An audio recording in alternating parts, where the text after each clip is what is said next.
So, the story I'm going to read for you today is from the autobiography of a formerly enslaved man named Samuel Hall. And Samuel was sold several times because of his defiance.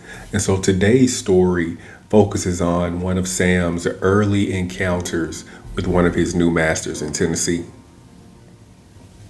After I was sold, I was taken to Fayette County, Tennessee, and lived there 10 years. With this, I began to see the awful curse of slavery.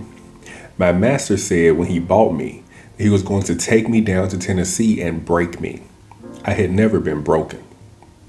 He took me and I lived with him 3 years before I ever attempted to get out among the young people. Then trouble began. I went to him and asked him one Saturday evening for a pass, and he said with an oath that he did not buy me to run around among the girls. I was to wait on him. Now, said I, you sell me, for we can never get along. For you can kill me, but you can't whip me. He said, I'll sell you to the devil. I said, you can sell me to the devil or any place, but you can't whip me.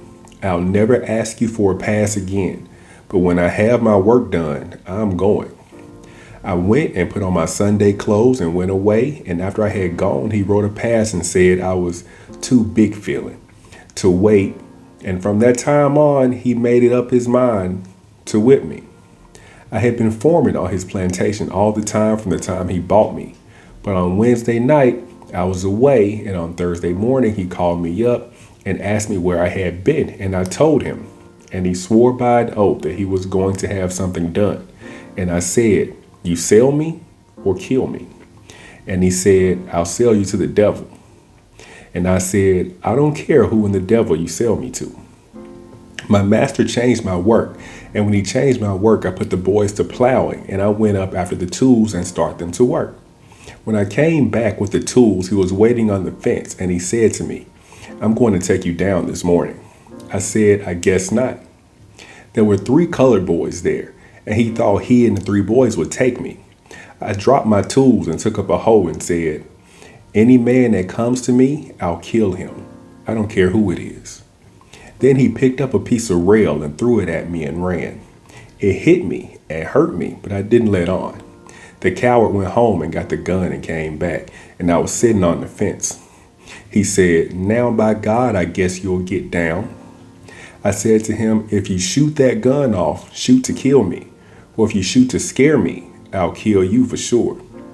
Then he wheeled around and ran, and directly he came back with 2 other men that were called nigger breakers. I was still sitting on the fence, but was prepared for a fight.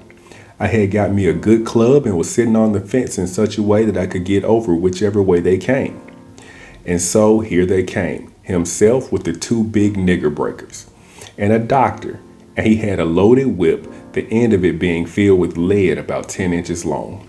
He aimed at me with the whip, and the end flew out and hit one of the men on the arm and crippled him. I was on the one side of the fence, and they on the other, and I defied them to come over, but they were afraid. They worked for about 2 hours, begging me to just let them tie me, but I wouldn't do it. I told them that they could kill me right then and there, but they shouldn't tie me. After a while, a friend of mine, Billy Tomlin, a white man, came up and asked Wallace, my master, what the trouble was. And Wallace said, this nigga got the big in him, and I want to take it out.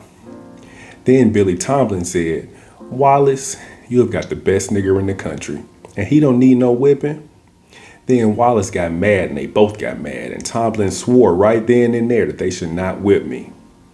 After they had fussed a while, my master wanted me to go back to work, but I had it in my head that he must sell me. But he said that if I would go back to work, it would be settled and I could go on as I had before. So Billy Tomlin persuaded me to go back to work, and it would all be all right. So I agreed if they were sure it was settled.